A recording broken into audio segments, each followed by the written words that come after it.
I think a lot of women who have my skin tone want to wear a blonde wig, but they just don't know what color is going to look good. This is absolutely the perfect color for you if you look like me, and I'm going to show you exactly how I did it so you can do it too. So we're starting off with my 613 color wig, and this is a 5x5, and it looks a lot lighter than what it is. It's very yellow. So I'm going to section this top part because we want to keep this really nice and neat.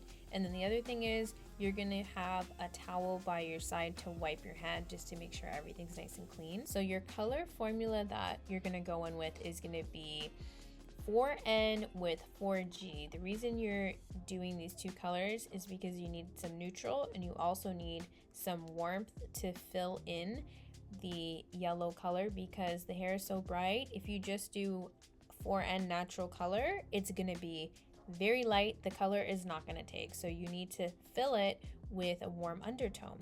So we're going to go in and we're going to apply our formula, and we're really going to make sure that it's really densely applied. When you work with dry hair, it doesn't absorb as well as working with wet hair. So I'm going to go in and take a really thick section, and I'm also taking thicker weaves is what we call it. And then I'm going to take that piece and I'm going to backcomb it, put a foil underneath, and then apply the toner formula, and make sure that you really saturate this and you're going all the way up to the root. Don't be afraid of getting the color on the other side. Try to be neat, but it will all look really well. So get nice and close to that. Don't worry about the knots. Just go in and apply really well.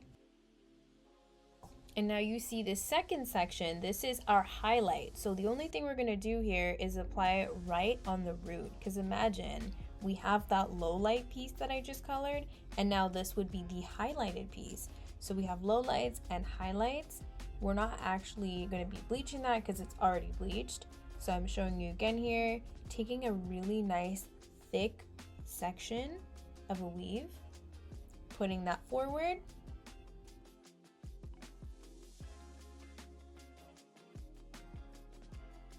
then I'm gonna backcomb our low light piece and do the same thing.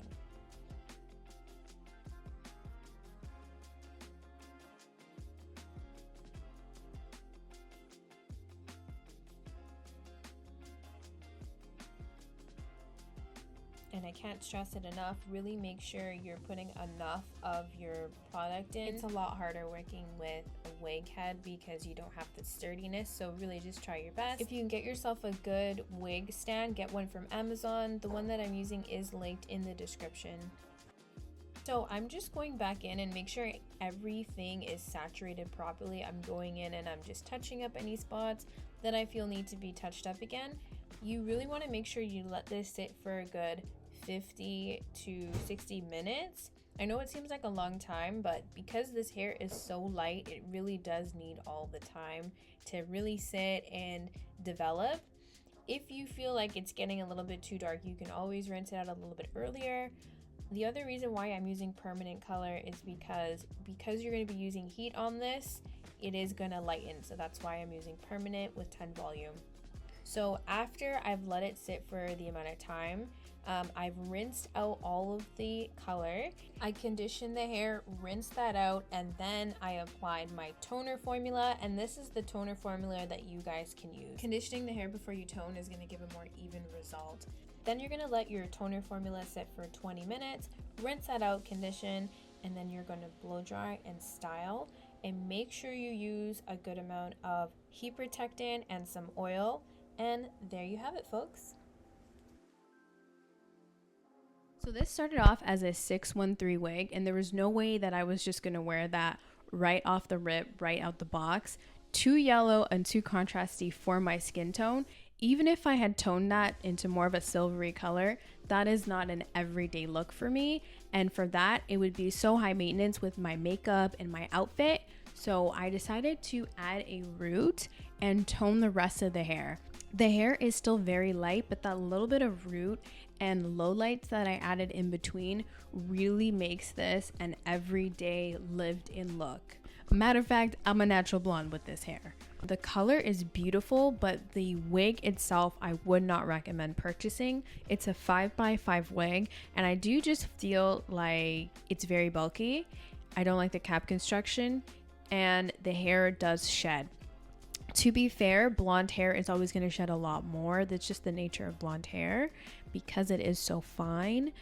But in general, I would not buy this wig again. I am going to link it down below just so you guys can be aware of that. That's my own personal opinion. I do think there was some good reviews on there, but being someone that has worn a lot of wigs before, this type of wig, it looks great, but it has to be finessed in a way that it lays down without being super bulky. For the purposes of this video, I did do the color on it and the color turned out great. If you guys enjoyed that video, make sure you leave me a comment, subscribe, and I'll see you guys in the next one.